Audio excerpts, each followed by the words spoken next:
The other day, I went to a little pizza party in the afternoon at a buddy's house. He invited me over. It was the weirdest party I ever been to because when the party ended, the host went into his bedroom with two women and he put himself to sleep using the Maid program. My buddy had decided he had had enough of this life.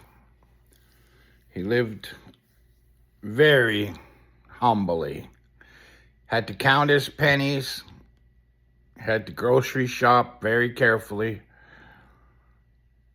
and he had to live without any extra stuff at all. He was a fun guy, very funny, very intelligent. I'm going to miss him very much. Let's just call him Dave, because that's what his name was. But he was going through a lot of pain. He had so many ailments. I used to take him once, twice a week on an errand, usually to the drugstore to pick up medication or fill his prescription. The guy had a really sore neck, and if he walked too many steps, he had to stop and rest. He had COPD, he had to catch his breath.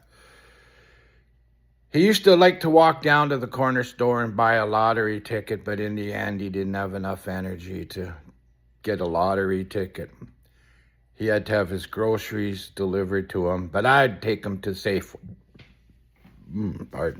I'd take him to Safeway, and we'd shop together for stuff that he didn't have or needed, and he told me he was going to do this Maid thing, but I didn't believe him. I thought he was just complaining. But on Thursday night, 23rd of April, he ordered two pizzas from Royal Pizza, and we had some Corona beers, ice cold. I took it upon myself to invite 4 people that knew him, but I didn't tell them they were coming, so it was surprise after surprise as people arrived. So we talked and chatted from about 3 to 6:30, and then we all waited for the 2 ladies to arrive. They just were dressed casually with 2 shopping bags.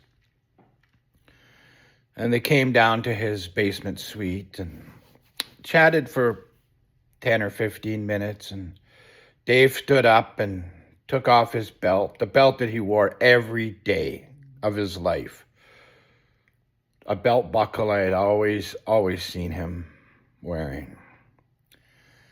And he went into his bedroom. Some of the people left and some stayed. We sat out in his living room. It was so quiet, you could hear a pin drop. And what seemed to be a long time, he just went to sleep on his bed. I went in afterwards and I grabbed his toe and said goodbye.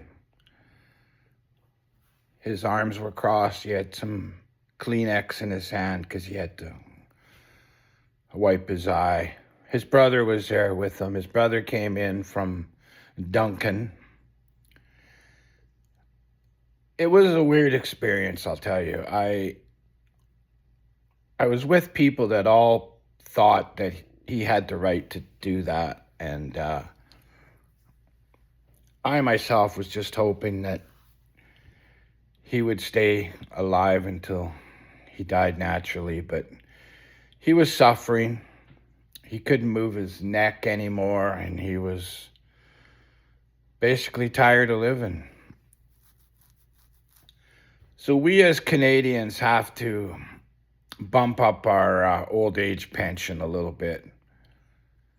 I mean, it's terrible that so many senior citizens are living in abject poverty, even though they were hardworking Canadians their whole life and paid into the system. There they are. Like, Dave didn't have any kids, and I know that a lot of my friends that are suffering with ailments, they have children. Well, that's all I have to say on this. Rest in peace, Dave. We all love you.